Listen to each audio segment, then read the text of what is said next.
wanted to talk to you today a little bit about ideas of what some of the best practices are in running an agency. Okay, so we're looking from an administrator's view at the beginning on down to interns, either PLMFTs or PLPCs, and then folks that are still in their master's program doing their practicum or their internship.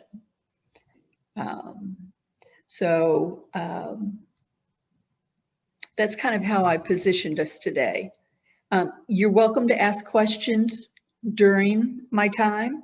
I'd rather you do that than I have a pile of questions at the end and I have to moderate my time so I can make sure I can get an answer for everyone. So just feel free to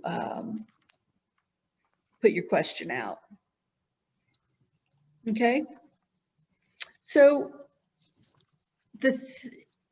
when we look at organizations, what we look at is what they do and what they do in the community. And then they have the mission statement, and that's how do we do it? So those two things are really important. And everybody, in my humble opinion, everybody in the organization needs to know those and to be able to recite them. Because you never know who's going to be in an elevator and who you want to give your 1-minute talk to. And it's all right there. This is what we do in the community, and this is how we accomplish it. So those are two really, really important guiding pieces in our work.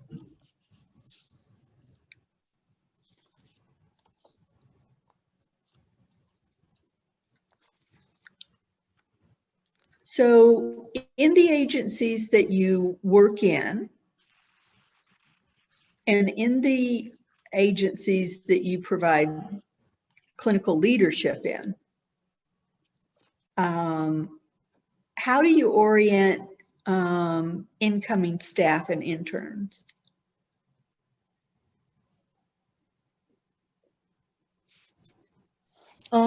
I would assume that is more so like you try to find people that's like interested in like how you are working, like how I was interested in Dr. O's research, so I kind of came to her, but maybe like not waiting for people to come to you, but putting out what you do and then seeing like if anyone gravitates to that.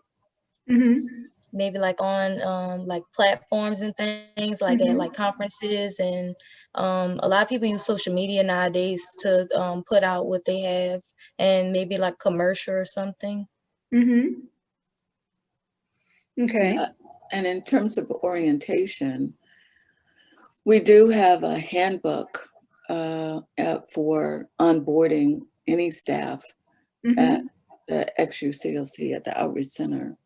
So we do go through that. We also have a video that provides a history and background on the Outreach Center. So we always provide that as well. And of course, we have flyers and brochures and newsletters that also tell people about it. But our most formal activity for onboarding is the handbook.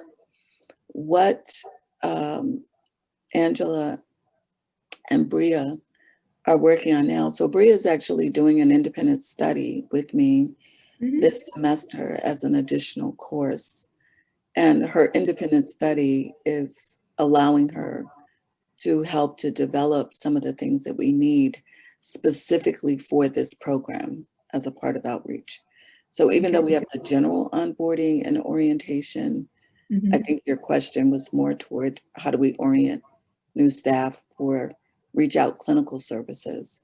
So we really enjoyed this question because we're answering that as we move along. So, you know, any advice and nuanced understanding that you have, we're welcome. And we welcome it and are looking forward to what it is that you have to say.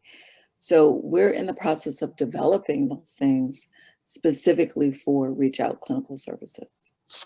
Okay, all righty. Well, I shared with Dr. Olentuji a manual that I had. I know I had so many manuals when I was at Baptist. And unfortunately, I cannot find them all right now in all of my old files, but I did find the supervisor manual. So what you can do is ask her to share that with y'all and take a look at it. So I am one of those people that, although I may have a very messy desk, I know where everything is on that desk, just like my father did. And I like things organized. So I like to be able to put things in people's hands that they can use as a reference when I'm not there, you know. We had also had a policy and procedure manual that included our policies about all kinds of things. We had some dress policies, we had some mandatory meetings that people had to attend. We were really blessed that we had a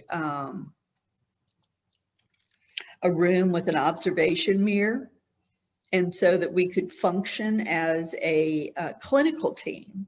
As part of the team stayed behind the mirror, and the therapist and the clients were in front of the mirror. And then the therapist would take a break and come back and talk to us, and then go back out. And if there were any particular instructions to complete a task, they completed that.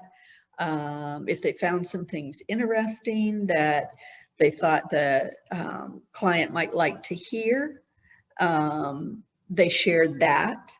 So the team might send the client a compliment, so that they really admire the tenacity of the client and how it's evident that they are working very hard on fill in the blank. So these clients that we utilize for team were from a diversion program through the DA's office. So they meet everybody that's on the team. If the team fluctuates from week to week and a new person joins the team, they are introduced to that. When they finish their therapy, the whole team goes into the room and congratulates them, gives them some words of encouragement. The therapist will let them know that we're available, even though they've finished up their mandatory time that was required of them. If they want to come back or if they want to continue, they're welcome to do that. So those were some of the things that we did on team. It was called a reflecting team. So it's a very helpful because we can see things shift in action. You know, if therapists are given a task to accomplish or a question to ask, sometimes we get wrapped up with a topic and we forget to expand our view. And so they may just need to widen the lens that they're looking through.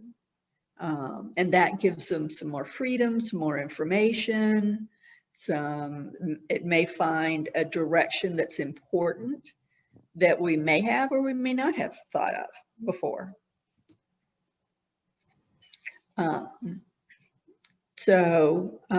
Also, I know I had lots of paperwork. I've got the manual for the supervisors. Our orientation to our agency at Baptist, it was a Pastoral Counseling Center. I found tons of stuff for the interns. So, and these could have been, because we took a mixture of interns. It could have been somebody who was doing their practicum or internship for their master's program. It could be somebody who had already graduated and was a PLMFT, PLPC. It could have been somebody who would carry both of those licenses and are finishing up on their doctoral degrees. So in marriage and family therapy in our doctoral program, and I think it's probably like that in KCREP accredited programs, that you have an internship during your doctoral studies. So, and we recruited from around the country. So we had people from East Coast to the West Coast, over to South Africa, and from schools like Virginia Tech, Purdue, which those schools at those times were tied for #1 in my field. So we had a good mixture, and our supervising, the people who were getting their doctorates were working on their supervision credentials with AAMFT, which also kind of dovetails into being a LMFT-S, a supervisor here in this state. So they would be known as supervisor candidates under the current regulations, and they could complete the hours that they needed to warrant awarding them with that title, approved supervisor. And they could also, once they had received their qualifications for licensure in the state, then they could apply for that as well. So, you know, lots of places to go when I'm not available or you forget what I say, because in orientation, we do a lot. It's a 3-day orientation. So I brought in everybody that they were going to have contact with. So they met our consulting psychiatrist. We had discussions on diversity that was led by a gentleman who was a member of, give me a second.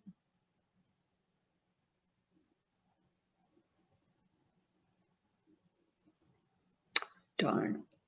Oh, I think it was the Jewish Anti-Defamation League. They met administrators from the larger organization that we were part of. They met the folks from, we also ran at that center a chaplains program for chaplains who wanted to work in the hospital or with other public agencies like fire departments and police departments. So we had a lot going on there. And that was mixed in with seeing some clients. So it just wasn't, you know, 3 days of, you know, listening to people drone on about something. And we mixed that up with a little intern advance at the end where we went away for the office And I call it an advance because all the chaplains are calling it a retreat. And I'm not retreating anywhere. You know, I said, this is to advance our cause. And I said, so henceforth, I host advance. If you want to call what you host a retreat, that's fine. But my stuff advances. So they reluctantly gave in. So lots of paperwork based on your position. So they had their schedules, they had their check-in lists, they had their checkout lists, they had access to all the forms that we use. And I know it's different these days because we're using those electronic records. And so you've got all your forms there. So what you need is training on how do you use that record system and how do you use your HIPAA client platform. Would that portion be a part of the 3-day training thing, like where you're introducing everyone? Would you also be incorporating how to use things and where things are during that time too? Yeah, you can. Absolutely. Because they're going to need some type of training on whatever record keeping methodology they use. So we were just back in the paper days, in the days of old, long, long time ago. So we had those also in a book. We had them in electronic forms that were uploaded on each of the computers.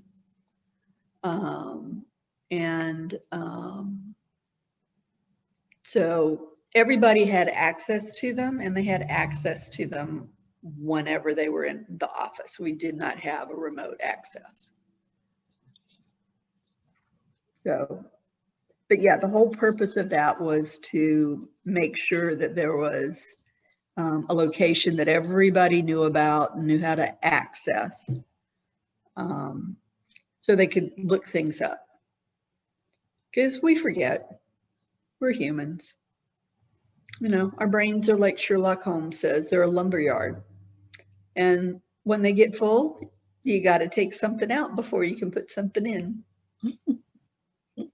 So as long as we leave a breadcrumb trail back to where it is, if you're looking for this, it's over here and it's called such and such. So that's kind of how we made sure that things were accessible.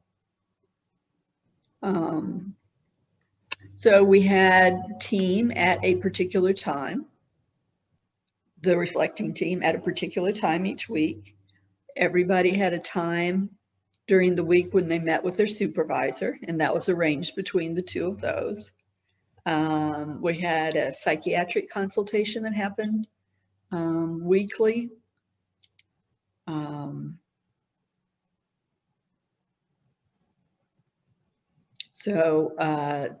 Since we were a pastoral counseling center, I offered a Buddhist medicine Buddha practice during the week that was optional. You could come and you were welcome, but you weren't required to be there.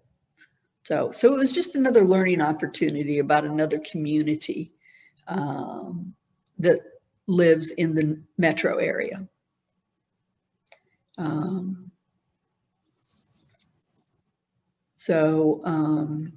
And what I found nice and what I found allowed me to work at the Pastoral Counseling Center is that we were not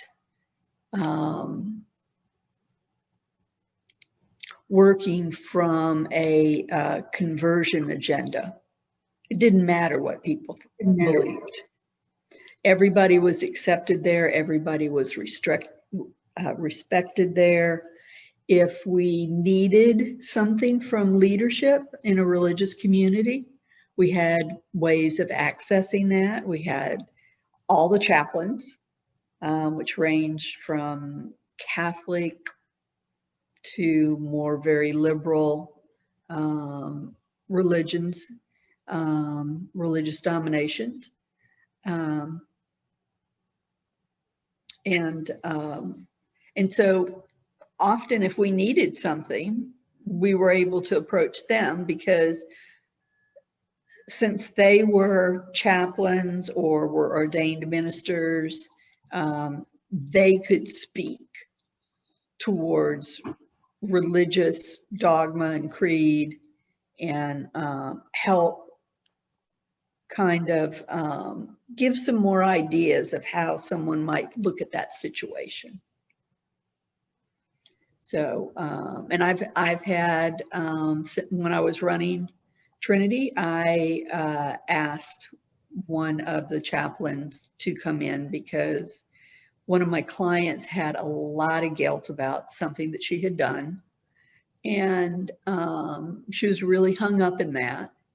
And so the two of them sat and had a talk. She was Episcopalian, and had a talk about it.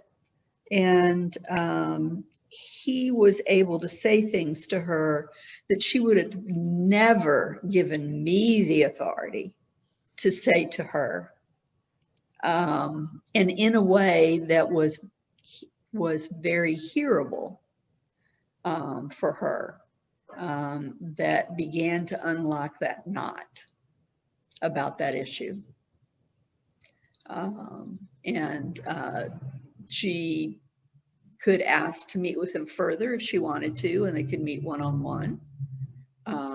Or if that was the only time that she felt like she wanted him to contribute directly to her, then that was fine too. So, but the conversation went well and did well with that. So, I have a question, if you don't mind. Given the wide range of clinicians that you had, how were clients assigned to the clinicians? How did that work? okay. So we've got a pool of these people that can provide therapy. Okay. And so usually what happened is that we would look at what was the issue, because, you know, they could say that it was eating, and they get in your office and now something that's totally different, you know, and it may be because that problem became more urgent than eating. So we, in a lot of ways, assigned people. You know, we had a rotation in our clinical staff, and we would match them with whoever was up for rotation. And so a lot of it ended up being work that the supervisors helped the therapist accomplish. And so obviously, if you've got somebody who's just doing their pre-practicum, they're going to, you know, carry more weight in your schedule. They're going to have a lot of questions, you know,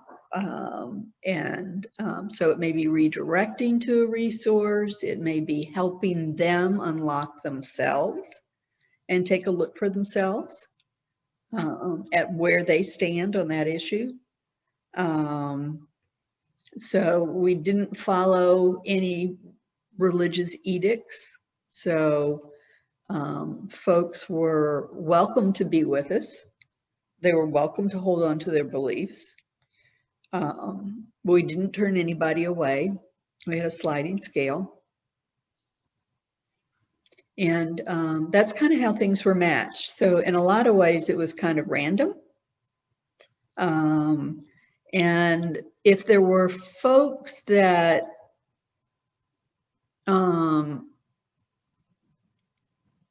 their needs aligned with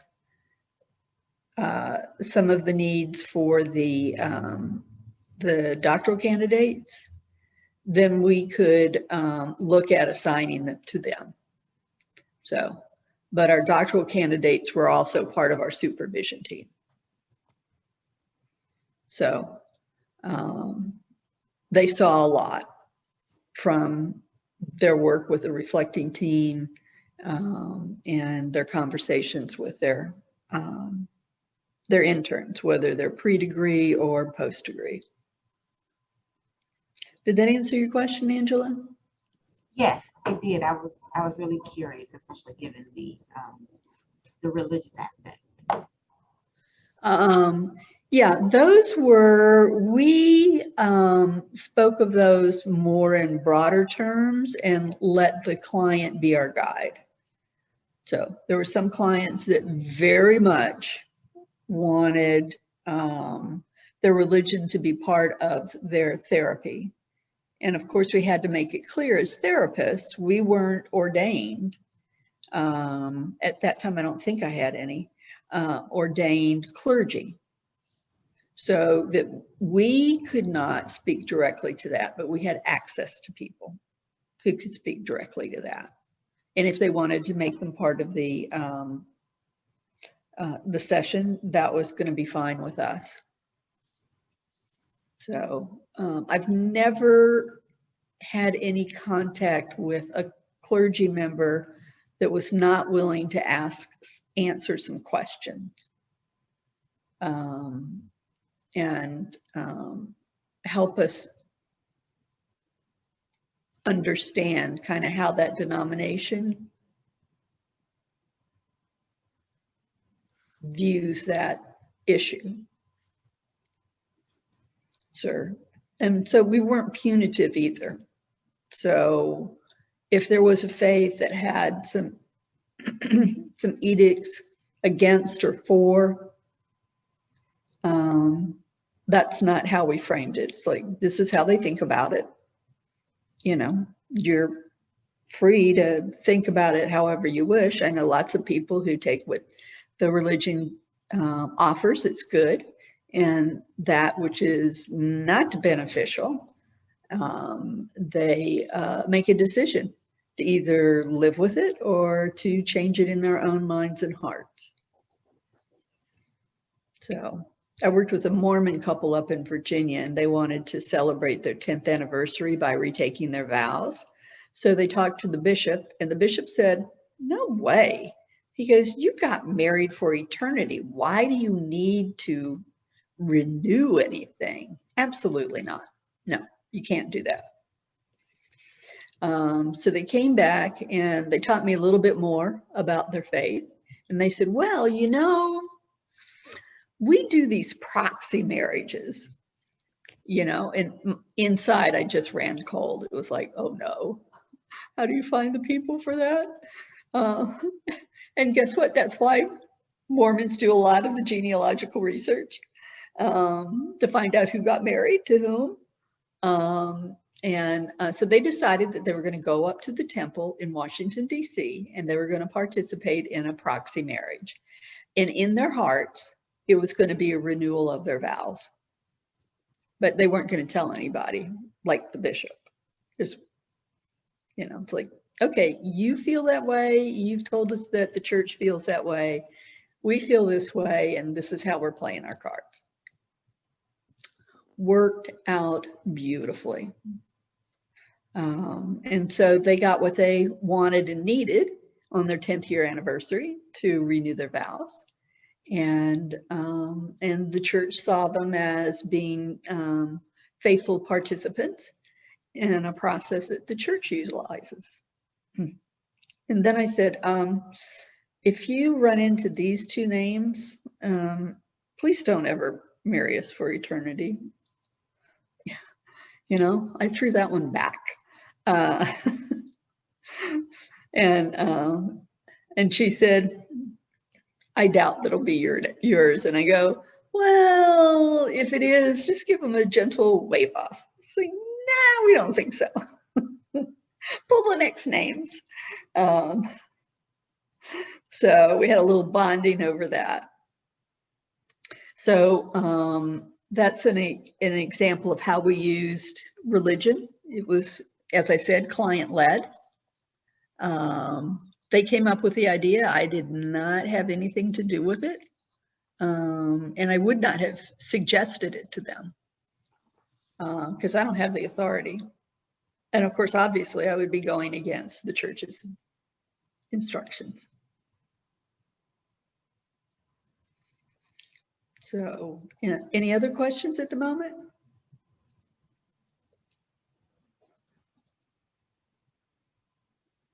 Okay, Cerisi, how are we doing on time? I've got 11:53.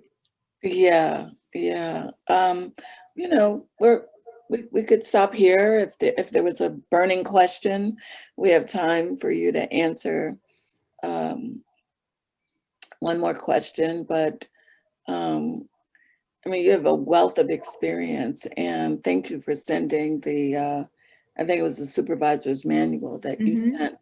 I will share that with the group, and you know, maybe there'll be some nuggets of information that we could use and learn from in developing our protocols.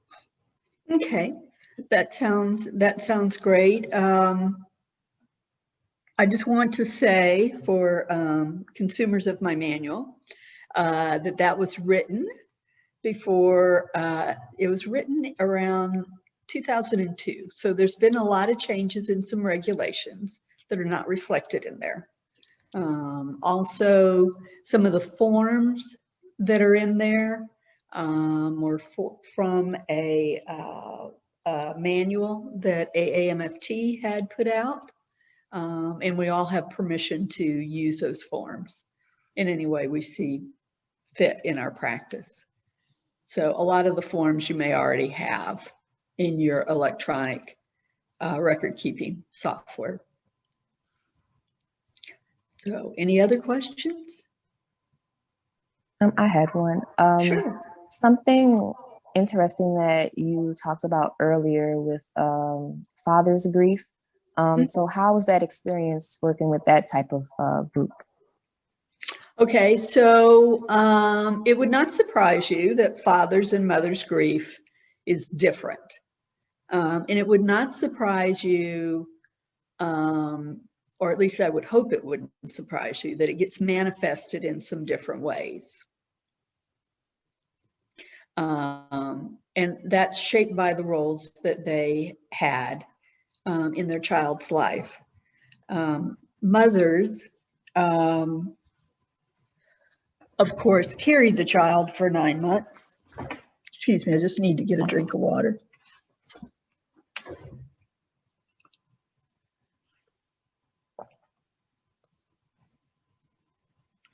Had a more intimate relationship at the beginning of their life. They were the ones that were kept up at night as their babies played boxing with their kidneys or their bladder. And of course, being in many families, being the primary caregiver for a child is different from what dads bring to the table. So, but dads are perfectly capable of being primary caregivers for a child. So we teach our men to be action figures. We train them to be problem solvers. And you see this all the time. If you, you know, listen to what couples say to each other, you can even listen to what they complain about each other. You know, she's always telling me these things that are bothering her from work or from wherever, and then she doesn't want to listen to my suggestions. And she says, excuse me, all I wanted to do was vent. And he gets into his let me fix it mode. It's not what I wanted and needed from him. So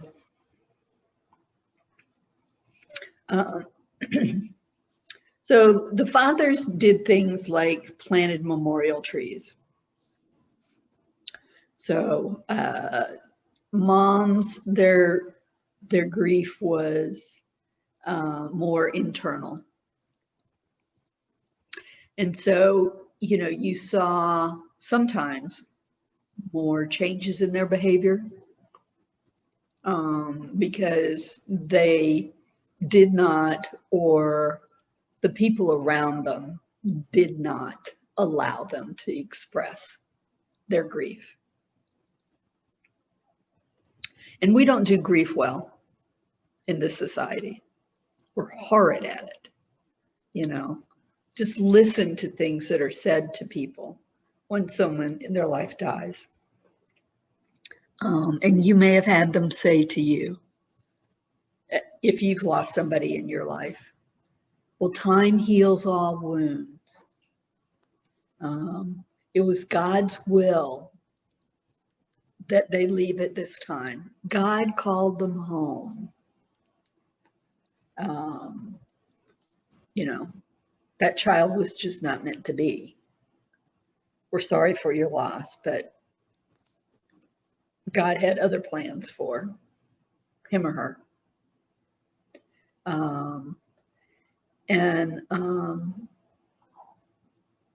And also instructions to give it a stiff upper lip,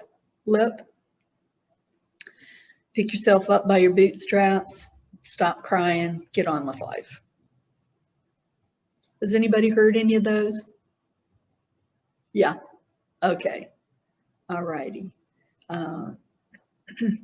So other cultures do it much better. They have ritualized grieving processes. And Angela, take care. Okay. And protocols that are followed. And so the community supports that. So there are communities that bring their, the people that are mourning, they bring them food for a specified period of time. In the Jewish faith, there's a specified period of time of mourning called sitting Shivas, in which the family is in their home, mirrors are covered, sons cut their ties off, and anybody who comes to see them during that period of time, the protocol is that you come into the room where they are sitting, you sit down, and you do not speak until you're spoken to. So you respect their grief and how they're dealing with it.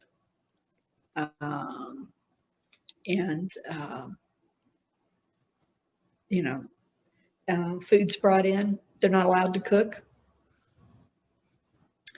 So those types of things happen. I'm trying to think. Was Bria, that was your question? Yeah, you answered. Thank you. Oh, you're welcome. Okay. All righty. Well, I think we're coming up on our time, right? Dr. Olantuji? Yeah, that is it. Okay. Well, thank you so much for inviting me. It was nice to meet you and your staff, and I'm available to you or anybody that wants to do a consult and kind of developing what you're going to put in place and how you're going to be able to train people and keep the mission, the vision and the mission of your organization going. So thank you. Thank you so much. We appreciate your wisdom based on just a lifetime of experience in various clinical settings.